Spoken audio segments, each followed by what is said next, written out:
Hello and welcome to today's European SharePoint Office 365 and Azure Community webinar. My name is Orla and I'm delighted to be joined by Geert Baeke from the Kronos Group in Belgium, who'll be talking to you today about supercharging your AKS deployments with GitOps and Flux V2.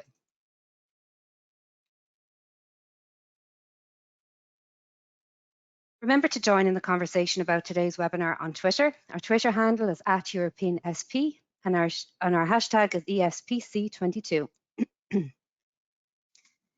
Don't forget to check out the Resource Centre. This is updated daily with the latest blogs, ebooks, webinars, and how-to videos. Simply visit sharepointeurope.com and click the content link at the top. Continue your learning by joining us again tomorrow for a webinar called Azure Static Web Apps Hit the Ground Running by Vic van der Bosch from BetaBit in the Netherlands. Deep dive into topics of your choice with the ESPC22 tutorials. Experience a full-day expert-led workshop on the SharePoint framework, search, security, AI, hybrid work, Azure Arc, Microsoft 365, or Microsoft Viva. Find out more at sharepointeurope.com/ESPC22-tutorials. Our ESPC22 early bird tickets are now on sale. Save €200 on 3- and 4-day tickets. Find out more at sharepointeurope.com. After the webinar, we will have a questions and answers session. Type any question you have in the questions window. Questions will be selected and answered at the end of the presentation. This webinar will be recorded and added to the Resource Centre, where you'll be notified by email when it's available. And now I'm going to pass you over to our presenter, Geert. Hello, Geert.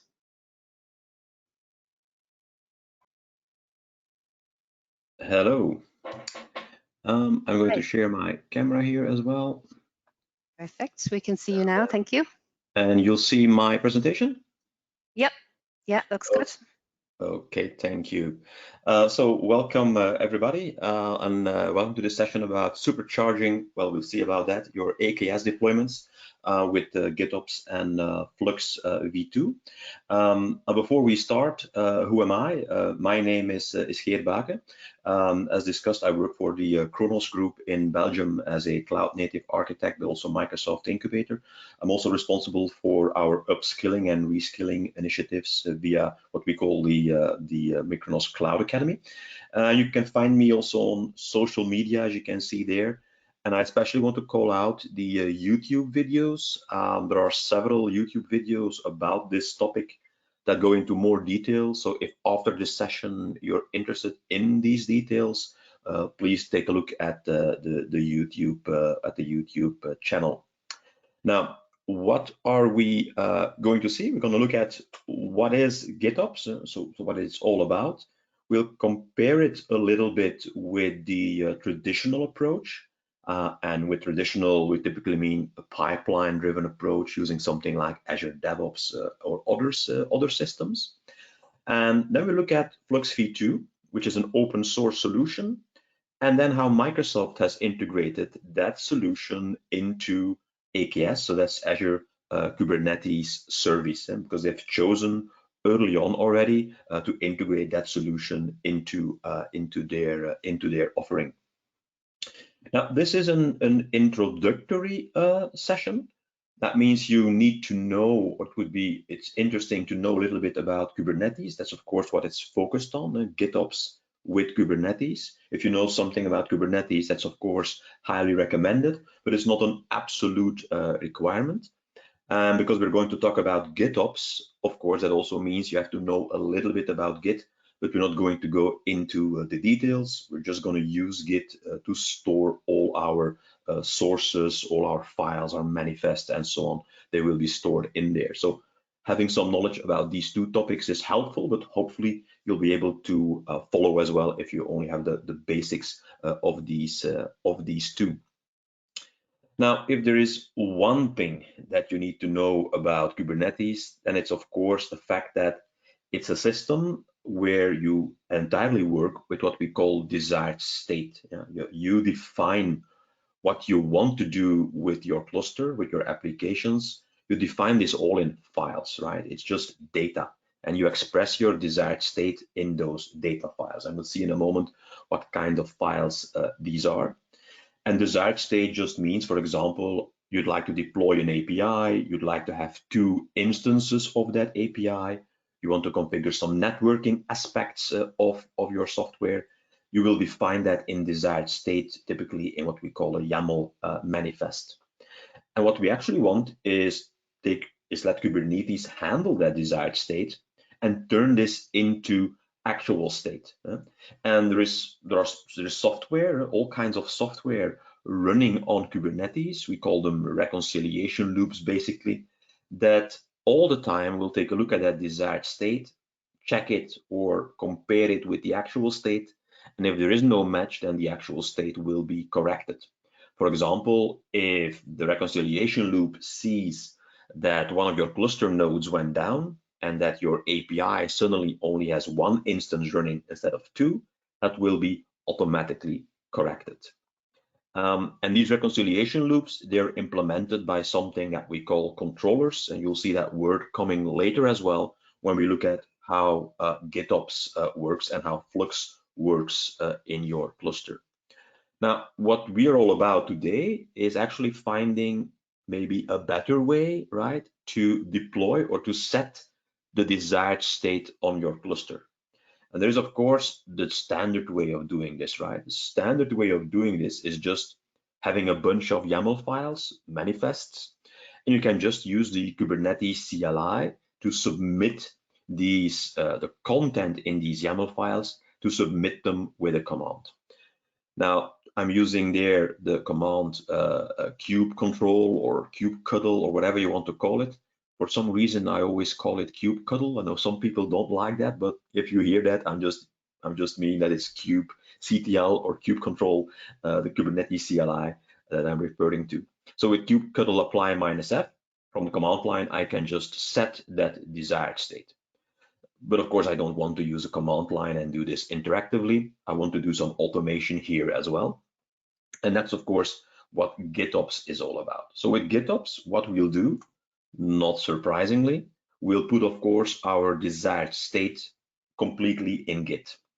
That can be any Git repository, can be on GitHub, can be on Azure DevOps, it can be your own internal Git server that you deploy.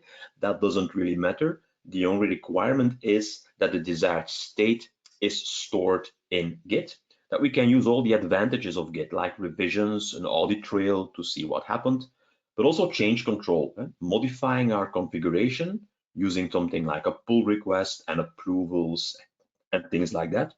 And of course, when we change our configuration, we can also run tools to check if the manifests are correct, are they built correctly, are there security issues, and so on. So we can use the full power of pull requests and running all sorts of checks to see if our configuration is correct before it's applied to the cluster. So we put our desired state in Git. That's not surprising. There are many other situations you also do that. But the big difference here is, of course, with GitOps on Kubernetes, and that's always important to know, it's GitOps on Kubernetes, is that we will install an agent in our Kubernetes cluster. And we'll later see that with AKS, how we do this the Microsoft way.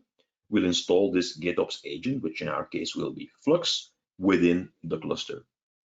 And what we do here is then make sure we give that GitOps agent access to basically connect to the Git repo. So if the Git repo is a private repo, you'll have to configure username and password or an SSH key and so on. In the example, I'm going to use a public repo, which of course is the easiest when you have to do the configuration of course, authentication. That's always a bit more complicated. But in the end, the GitOps agent is going to connect to your Git repo. It's going to pull the desired state. So that's important. It's a pull mechanism. There is no pipeline or something outside our cluster that pushes our configuration. We pull in the entire Git repo and we actually store it locally. And then we apply the contents of the YAML manifest that we talked about earlier. We're going to apply them to the cluster.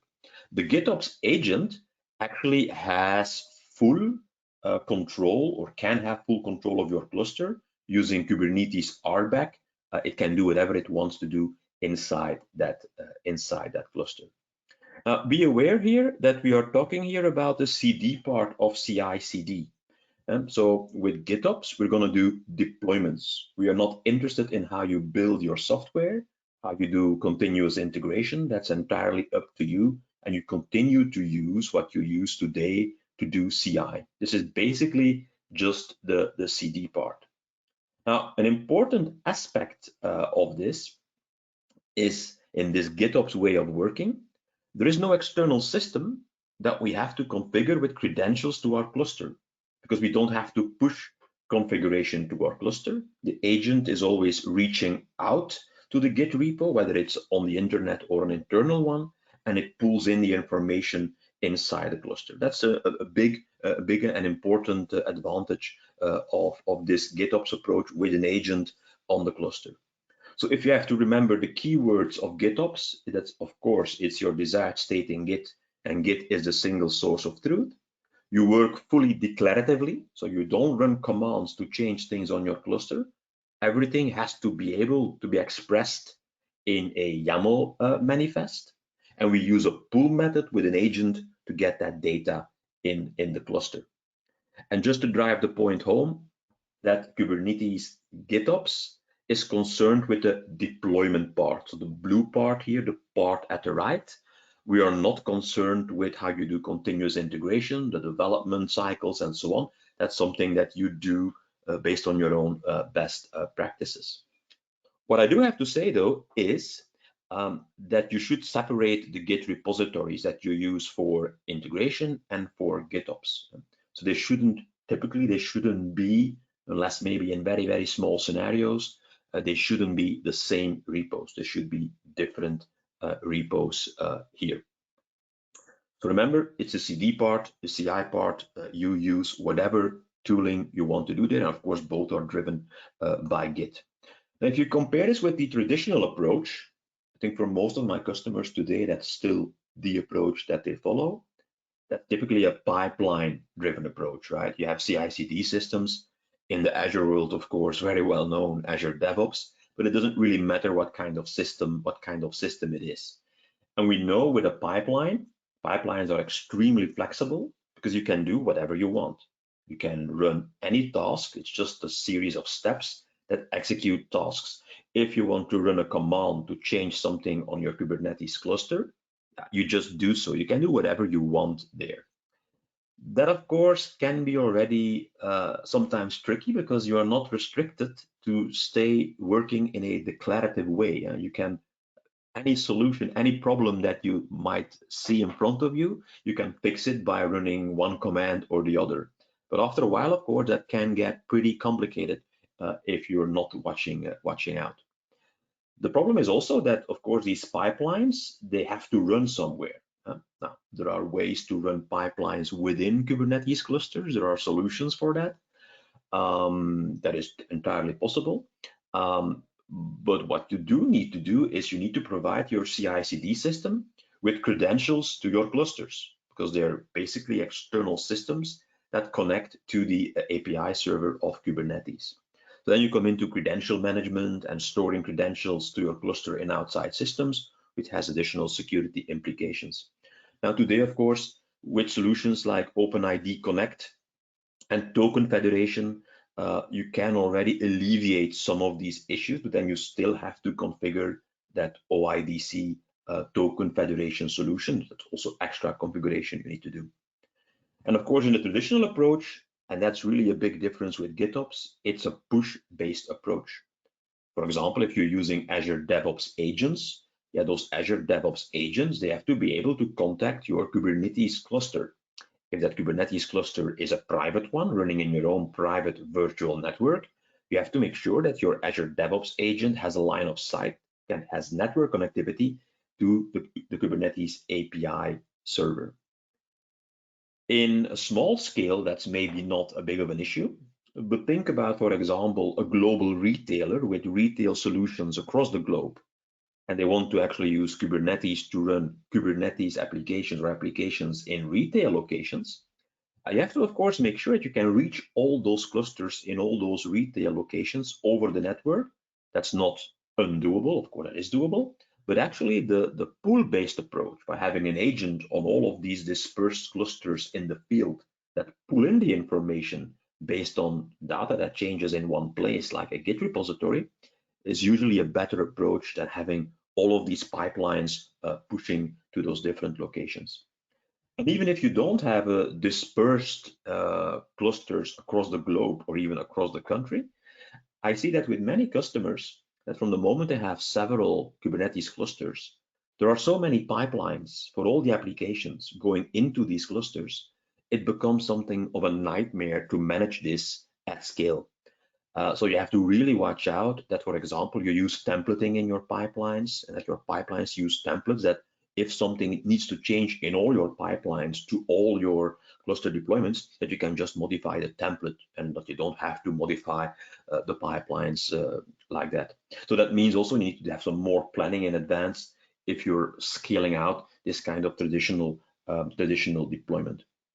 So these are somewhat of the advantages of GitOps, right? So we have this pull approach, we have this fully declarative approach, and we don't have to connect from an external system to the cluster. It's all done internally by this agent. Now that's all fine, but the question, of course, is then how do we do this? We need to have some kind of a solution that then does all this work for us. And those of you who are following along, you could probably think, well, I could easily write this myself, right? Because I only have to connect to Git. I have to just find all the YAML files in Git, and I just have kubectl apply -f, and I have my own GitOps operator. If I repeat this, for example, every 5 minutes, well, indeed, you would be right. But of course, these solutions like Flux, but also others on the market like Argo CD, have many other features as well. I will go into some of those features.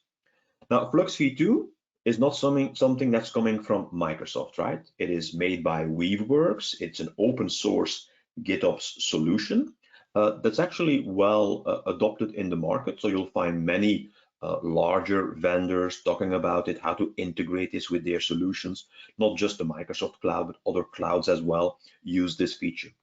But Microsoft early on, they actually decided with their Azure hybrid approach. So if you heard about that, that's Azure Arc, right? With Azure Arc, they decided that they had to have a solution to manage Kubernetes clusters that are not in Azure. That could be a cluster running in AWS, could be a Google Cloud, that could be a cluster in your own data center, maybe even a Kubernetes cluster on Azure Stack. That's all possible. They needed to have some kind of a solution to deploy software, to deployments to these Azure Arc enabled Kubernetes clusters. And early on, they chose Flux to do so. So they chose Flux as the solution going forward. And at that time, that was Flux V1. Probably you see me always referring here to Flux V2. That's the solution that you should use today. Don't use Flux V1. That's, well, let's say kind of deprecated. If you are on Flux V1, you should of course migrate to Flux V2 as soon as possible. But Microsoft already started with Flux V1 when that was the current release, basically. By the way, everything I'm talking about today is like generally available, so you can use these features. They're not private previews or public previews anymore. They went GA a while ago already. Now the question then is, how does Flux work? Now what you see here in front of you is basically what we call the GitOps toolkit components. They're just a bunch of open source components, and Flux is built based upon those components. But if you would want to, you could take those open source components, modify them the way you want to, and build your own deployment system. If you don't have a large engineering team, I wouldn't recommend you to do this, and just use Flux as it was foreseen to be used. Now, Flux needs a couple of things to work with. What does it need? First of all, it needs to know, where is your Git repository? Where are your sources? Flux needs to know what Git repo to connect to. And there are pieces of software running on the cluster, part of Flux, that do this for you. In this case, that is the source controller. The source controller actually is responsible for that. But the question is, how do you tell Flux, how do you tell this source controller, what is your Git repo? Well, what you'll do is you'll create, you might have guessed that, you create a YAML file for this. And this YAML file is of kind Git repository, as you see over here. And we also notify here, or we also look at or set the URL to that Git repo. In this case, it's an easy one because there's no authentication required. This is a public repo, no authentication necessary. When the source controller, when this piece of software sees a resource like this on the cluster, it will reach out to that Git repository, pull in the contents locally, and then work with that. Now, the source controller itself, defining the source, it doesn't do anything. It doesn't install anything. It doesn't grab your YAML files and apply them to the cluster. It just tells Flux, this is where my sources are. And by the way, there are different kinds of sources, not just Git repositories, but there are also, for example, S3 buckets. So actually just a storage folder that you can use. Then you don't actually use Git. So that's not really what I would recommend. And of course, if you use Helm, for those who know Kubernetes somewhat, Helm is a package manager for Kubernetes. Then you also have to point where are the Helm charts. So Helm repositories, they're also sources that you need to define. So in this case, we only define a Git repository here. But that's the first step.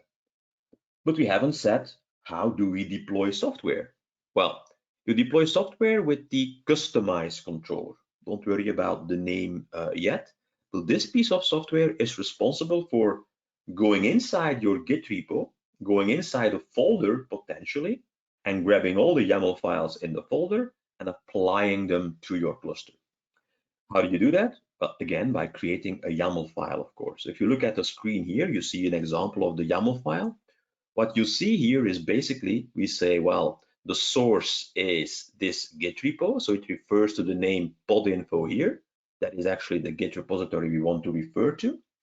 And the path that contains our YAML files, well, in this case, it's a path called customize. It doesn't have to be called that way. You call it whatever you want.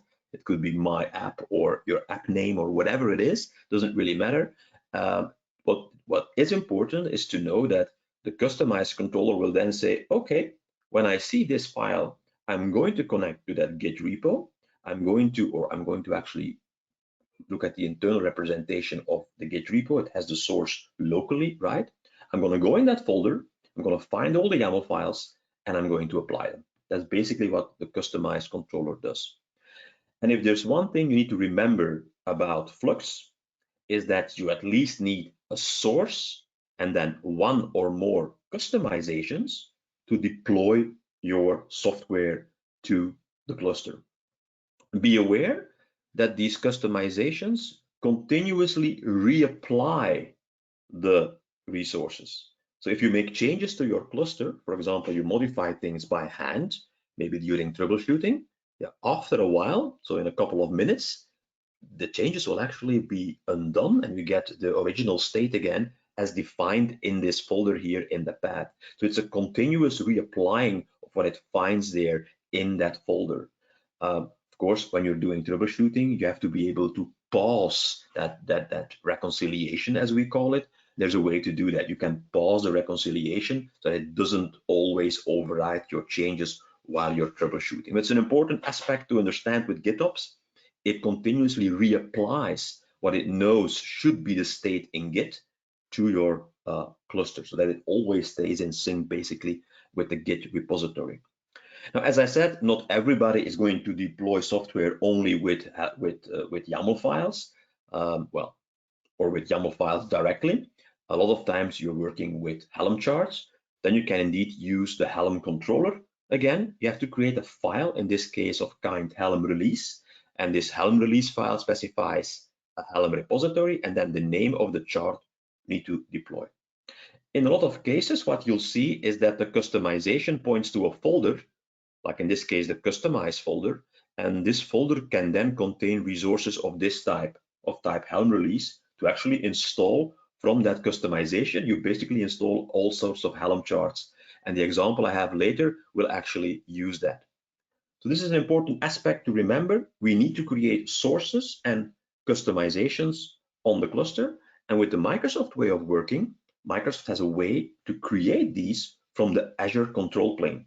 So in ARM, in Azure Resource Manager, you can create something that will result in the end in sources that you see here and customizations that you see here. So that's actually an important thing to remember. Now, I've talked about customizations a lot. It's called the Customize controller. Well, Customize is just another tool in the Kubernetes tool belt that allows you to modify how you deploy your YAML files. A simple example will hopefully make this clear if you've never heard of Customize. That is here, you have a list of YAML files, but there's also a customization.yaml in here with this contents. The contents actually says, I want to be specific in what YAML files I want to deploy. I only want to deploy these 5 here, not all of them that are in the list, just these 5. And there's also a namespace property that tells the system I want to deploy all these resources in a namespace called loadgen. And a Kubernetes namespace is basically just like a folder where like different teams can have their own namespaces and then work independently of others. Now, my original files, they don't contain necessarily that namespace. They can, but they don't have to. So if I look at my original service YAML, I see in the service, there is no namespace defined. It should be here in the metadata, but it's not there. Well, if I now run the command in the folder that contains all of these files, if I run the command kubectl customize dot, what actually happens is that the kubectl customize command will grab all the resources it finds in this list.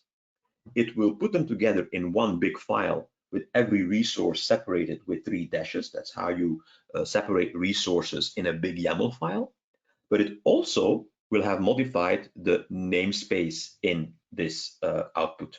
Yeah, the namespace has been set to loadgen as directed by this customization. Now you should remember that this is just the output. That command gives just an output to the screen, to std out. It doesn't do anything. So you have to still take that output and then supply it to your cluster. Now, when the customized controller of Flux, if you point it to a folder that contains such a customization.yaml, well, Flux will listen to the configuration it'll find in that customization, and it will follow all the directives which have been put in this. This is just a very simple subset of what you can do with Customize.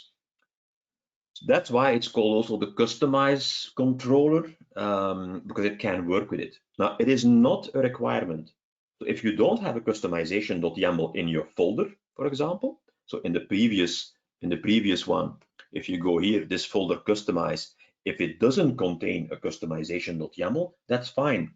Then this customize controller will grab all the YAML files in the folder and subfolders and apply them all to your cluster. There is no customization.yaml to listen to or to look at, so it will just do and apply everything. Now you're probably wondering, yeah, why would I use these customizations? You would use them to deploy to different environments. Because, for example, you might have a development cluster and a production cluster in a simplified scenario. Well, in that case, I have a base. That's my base deployment, right? But I want to modify the base for my different environments. So in this case, I have a dev environment and a production environment. But what I can then do is I can create a folder structure like this. By the way, it doesn't have to be like this. You don't have to have a folder called overlays or base. How you call them, that is your own choice. But what is important is that I have a dev overlay here, and the customization.yaml refers to the base. How do we do that? Well, we do that by creating a somewhat more complex customization.yaml file. And the important thing is here in the resources. In the list of resources, you see that we refer to the base to include everything that the base is doing. Also, we listen to what the customization does. It sets labels in the base. But then in the development environment, I want to set a label on all my resources. This is like Azure labels, basically, but then on Kubernetes level, a dev label, for instance. And also, when I deploy my application to dev, I want to have 2 instances of my application. In production, there will be a different customization.yaml, and maybe there I will set the environment to PRD and the replicas to 4 or something, because I want more replicas in production. So this is the way to use customize with these bases and overlays This is actually a way to say, okay, I have a couple of YAML files here, but I want to transform them in some way for my different environments. Yeah, and that's one way of working. That in this case, the GitOps controller from Flux supports that completely, right? I have an example later that will show this in more detail. Now that's Flux V2, the open source solution. If you wanted to, you could just say on AKS, I'm going to go to the Flux documentation, I find the installation steps, and you just install Flux according to what Flux has in the docs. And you don't have to follow the Microsoft approach. But Microsoft has added some additional things to this solution that allow you to, first of all, easily install the solution, but also configure Flux from the Azure control plane using ARM and ARM resources. And if you go to the Microsoft website, what you'll actually see is this somewhat complicated diagram. But if you look closely to this, what you actually see is, first of all, we have to have a way to install Flux on our cluster. You see that here in this part, the Flux system namespace. You see all kinds of the source controller, the customized controller, the Helm controller. That's what I talked about earlier in the explanation. So that's the first thing that Microsoft will give you, is a way to easily install this. And Microsoft is using extensions for this, the Microsoft.Flux extension. And extensions are just a controlled way to install extra software on your AKS clusters. They're different from add-ons. If you have worked with AKS, there are add-ons as well. So you have add-ons and extensions. Probably more and more stuff will be installed using extensions going forward.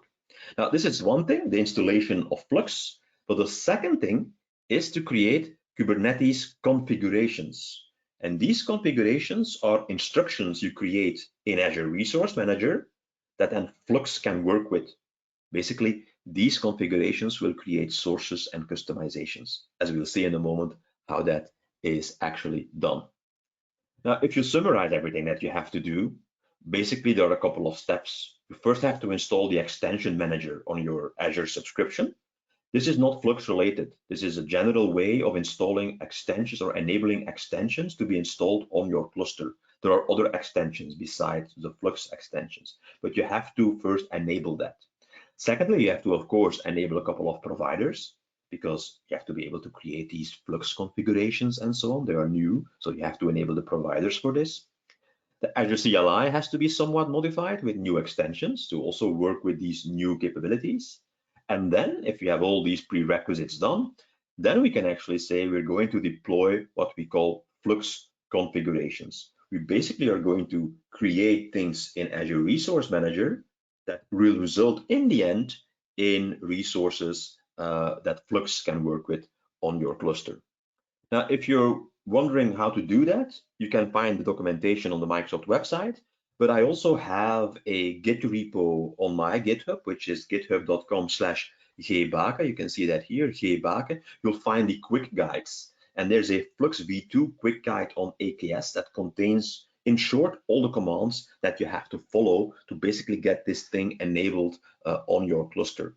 You can scan that QR code. I will just go to this link over here, or you just go to github.com/Geert Baeke. You see it here as well on the screen. Now, I'm not going to go through the commands. I'm not going to run them because that's very uninteresting to run commands and wait for them. Important thing here is, first of all, you have to enable the extension manager, as I explained. That allows us to install the extension on your cluster. We have to create some or add some providers here. This is the important one, the Kubernetes configuration that allows us to configure Flux from Azure Resource Manager. And then we have to modify our Azure CLI somewhat, that we can create configurations from the Azure CLI, but also enable the Flux extension on our cluster with this command. So you find them all on GitHub for you to actually run in your own subscription if you want to. Now, what we then want to do is we want to install Flux. Now, installing Flux is something that Microsoft just gives you a command for. So you don't have to follow the installation steps in the Flux documentation for the open source solution. You can, that still works, but you can just run the AZ Kubernetes extension create command. And what you see here is I create this extension. I call it Flux, but that's just a name I choose. So you choose whatever you want here. But the extension type, of course, should be Microsoft.Flux. And we are deploying to a Kubernetes cluster in Azure. So the type has to be set to managed clusters. This is not an Azure Arc cluster. For Azure Arc, you have another type there. And this is just a feature of the extension model. I can tell the extension to automatically upgrade itself. So I can say, for example, when there's a new version of these Flux agents available, I think now the version is 1.3. So if 1.4 becomes available, well, just automatically upgrade this for me. You can, of course, turn this off and you can manually do the upgrade if you wanted to. Now, when I run this command, what actually happens is that an installation will happen on the Kubernetes level. What I will do is I will just open my CLI here and then run the tool that is needed. So let me just do this and make it a little bit bigger here. And I'm going to use K9S, that's a command line tool to work with Kubernetes. This is now connected to the cluster where I installed with that one command line. I added the extension. There's a namespace that is called Flux System. And this actually contains the open source solution. These are these 4 pods or containers, if you will. This is the Flux software running on my cluster. But we installed it using the Microsoft method. So you also get 2 Microsoft pieces of software there. And these are responsible for reading Kubernetes configurations from the Azure Resource Manager, bringing them down to Kubernetes, and then the controller for the Flux configs will turn them into actual sources and customizations that the source controller and the customized controller can work with. So basically, Microsoft has created an abstraction on top of Flux V2 that make it somewhat easier to bootstrap basically your cluster from the Azure control plane. So this is entirely the result of the command that you've seen earlier. So that was this command over here, the extension create command. So just use the repo to actually see how you have to do that. The question is then, yes, how do we then bootstrap our cluster? I now want to install stuff on my cluster. How do I do that? Well, of course, you know already you need a Git repo, right? So there's a Git repo here. It contains an infrastructure folder and an apps folder. And probably there will be YAML files in those folders that I want to apply. Now, what do I have to do at the Flux level to make sure that this works? What do I do here? Well, I need to create a customization, right? I need to tell Flux, here's a customization. Please go in the folder infrastructure and apply all the YAML there. For my apps, I do the same thing. I can have multiple customizations that go to the same cluster. There's no issue with that. So I can just do that. And an interesting feature of Flux is that you also have dependencies. So I can make the apps customization dependent on the infra customization. So in a moment, I will show you what the result of this is. Now, I deliberately created also an error in the system, so you can see what the errors look like. In presentations, it's very easy to show you always all the green check marks. Hey, look, I did it, everything runs okay. In reality, more than once, first time you do something, even not the first time, you will have errors. I want you to see also what the errors are if something goes wrong and what Microsoft has done to make it easier to see the errors. Now, remember the customizations you see there on the screen, they are Flux resources. I need to create them on the cluster. The question is then, how do I actually do that? Well, I want to create a Flux configuration in Azure Resource Manager. So that's what I'm going to do. I'm going to create a Flux config. That Flux config will actually consist of a source. So it will contain a link to a Git repo, and then one or more customizations that use that Git repo. And the Flux agents and the Microsoft agents on my cluster, they will look for, in Azure Resource Manager, they will look for these Flux configs and then magically turn them into Flux resources that Flux can work with. So we have to create now, in the next step, we have to create such a Flux configuration. But I first want to show you what's inside this repository. Because as I said, also, you can point to a folder that contains just YAML files, but you can also point to a folder that contains, of course, customizations. And this is actually on my GitHub. You'll find Geert Baeke / GitOps Flux V2 quick guide. This is a fork of a Microsoft sample repository. It's a bit behind. It also contains this error I talked about earlier that will not result in a good installation of everything here, because I want to show you what the errors look like. There's my infrastructure and my apps folder. I'm just going to go there and show you what you find inside. I will make this a little bit bigger as well, so you can see clearly what is in there. And let's first go to the infrastructure folder. In this case, there's not just a bunch of YAML files here. We have directly a customization.yaml in here. The Flux customization will see this and look, what do I have to do? Oh, I have to go to these 3 resources. Now they're actually folders. These folders over here. These folders, one of these folders contains sources. Now this also contains a customization. So Flux will then actually look at, okay, what do I have to do? I have to apply these YAML files to the cluster. Okay, what's in such a YAML file? Well, you haven't seen this yet, but this YAML file contains a source, not for a Git repository, but it contains a source for a Helm repository, a very well-known one from Bitnami that contains many useful Helm charts, like for Redis and for other kind of tools that you might want to install on your cluster. And of course, when we add these sources, we probably also want to install something like Redis or Nginx on the cluster. If I go to Nginx, for instance, which is a reverse proxy, I see here there's a release YAML. Customize controller of Flux will actually apply this to our cluster because it's part of our infrastructure folder, and our customization files point to this, and this actually installs Nginx as a Helm chart from the Helm repository, Bitnami in this case. So of course, this is quite some getting used to. If you are used to creating things like pipelines and you know, okay, these files I'm going to apply myself and so on, now you have to think about how am I going to structure this into folders? How am I going to work with these customization.yaml files? And then make sure I create correct resources like sources, Helm repositories, Git repositories, and so on. That's of course something that you have to get used to, and this sample repo can help with that. Now, this is the infrastructure part. I also want to install an app. Yeah? The app is in the apps folder. Remember, we're going to create a separate customization for this. So when I go to apps, you'll see that here now it looks like we're using this base and overlays feature of customize. So there's a base folder called base podinfo that contains a deployment of an application. It's a sample app called podinfo, not important what it does.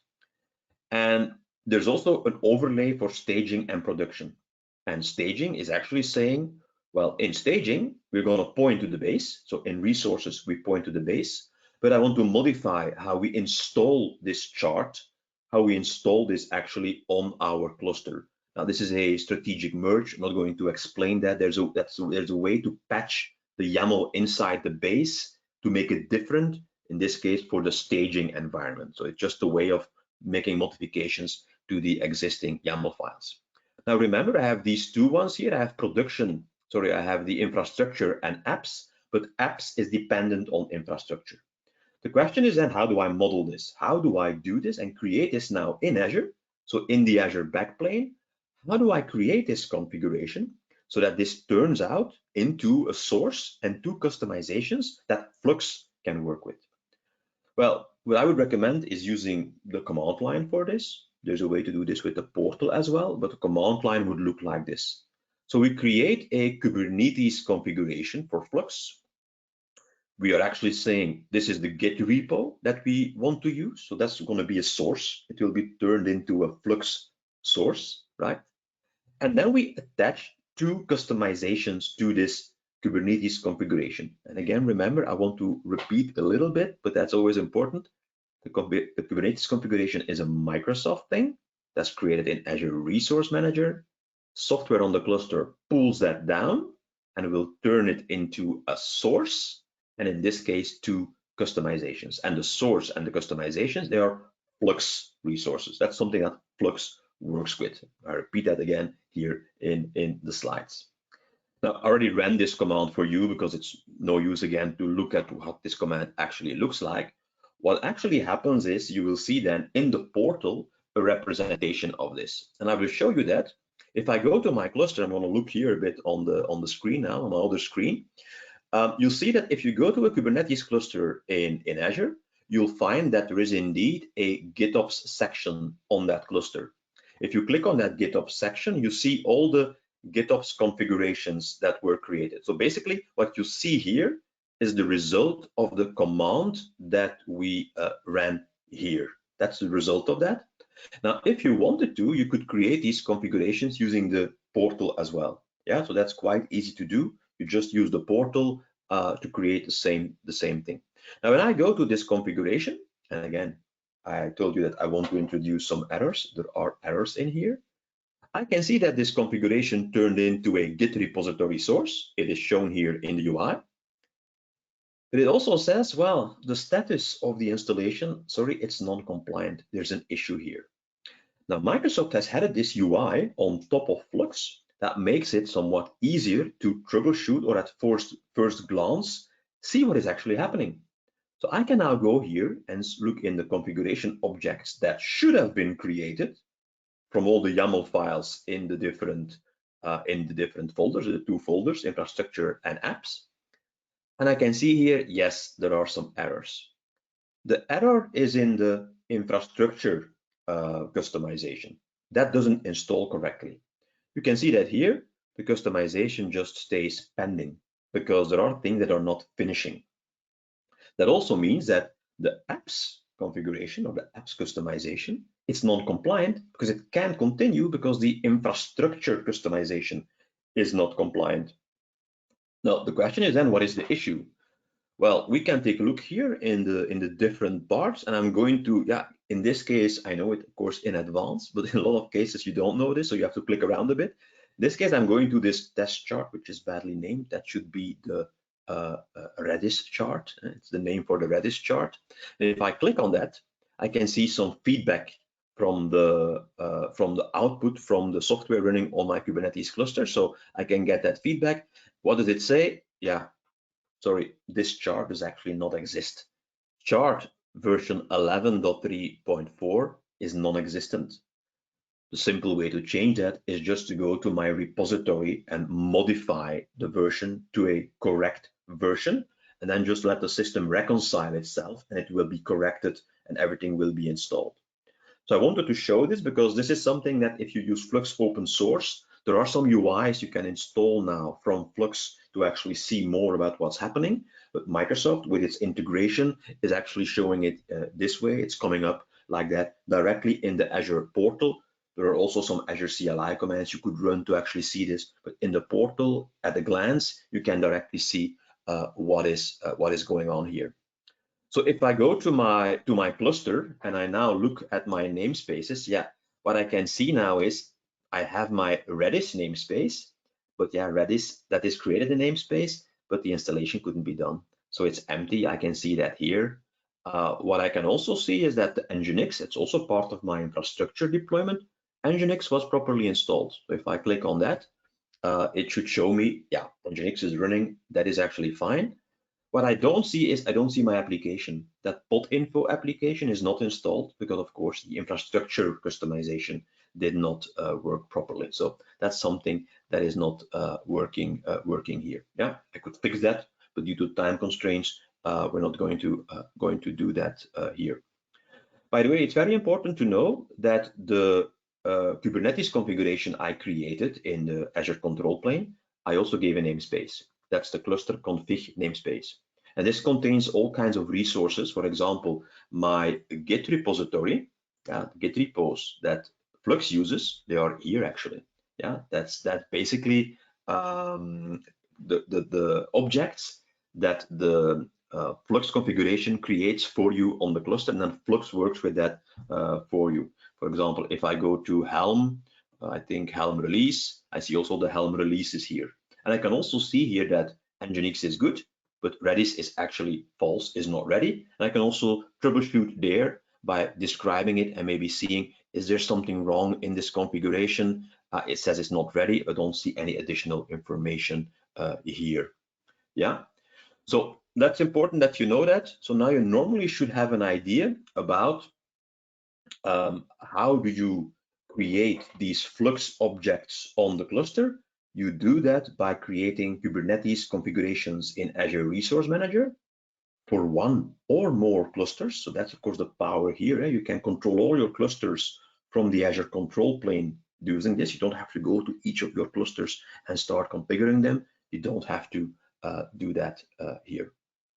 So I hope that's clear. And again, my videos on my YouTube channel, they will have some more information in detail, how you work with Helm charts and customizations and so on. You'll find them there for sure. So we have seen this, that we have some feedback from Flux in the portal. Now, I want to end with a couple of things that are often questions about, and that's first of all your repository structure. Normally, what we do normally is using the monorepo approach as most as possible. That means that configurations for multiple clusters and your applications, they are actually in the same repo, and you're using that basis and overlays feature to actually modify the deployments to your different clusters. So for example, if you have a production cluster and a acceptance cluster, you might have your application defined as a base in your repo, and you would have overlays for acceptance and production. And then the acceptance overlay go to the acceptance cluster, and the production overlay goes to the production cluster.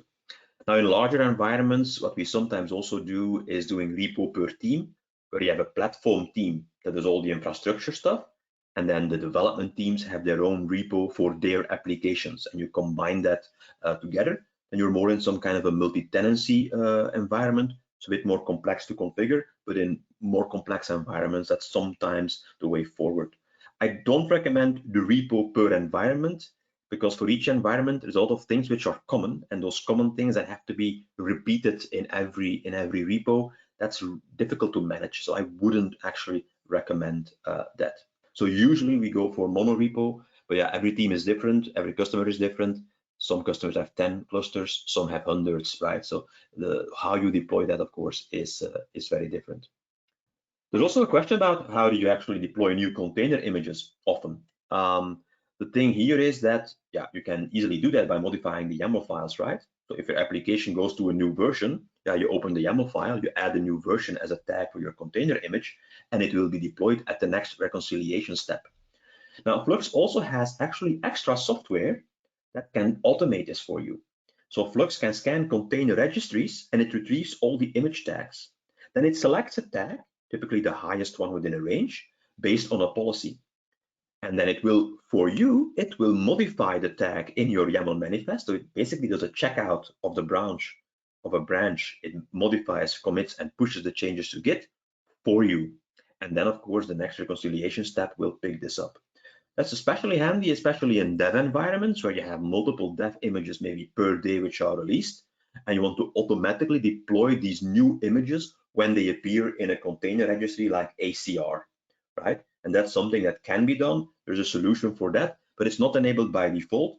It's also not enabled when you install Flux using the AKS way. It's not enabled by default either. But there's an auto image or auto container installation feature there. So in summary, I hope you have seen what GitOps is about, with this pull mechanism, fully declarative way of working, everything stored in Git. And we do this for deployment of infrastructure and apps. You keep on using CI as you see fit. The important thing here, we work fully declaratively. So we don't run commands to install things on our cluster. So that's something that we're not doing. Very important is the pull versus push, especially in a large environment with many clusters dispersed in the field, countrywide, worldwide. A pull mechanism in itself can be a big benefit versus having to push to all of these clusters. And of course, it's great if you are an Azure customer, which probably think most of you are. It's of course great that it's fully integrated with the AKS solution. But again, you don't have to do that. So if you're thinking I'm feeling more comfortable doing it how Flux does it open source, and I don't want to use the integration, you of course can. You're supported as well with that. You have to make a choice a bit between the two. I think as time goes by, more people will just use the integrated way with AKS or Azure Arc, because it works very similarly with Azure Arc. Good, that's it for me. I hope this was interesting for you. I just want to know if there are any questions left. We still have some time to go through some, I hope.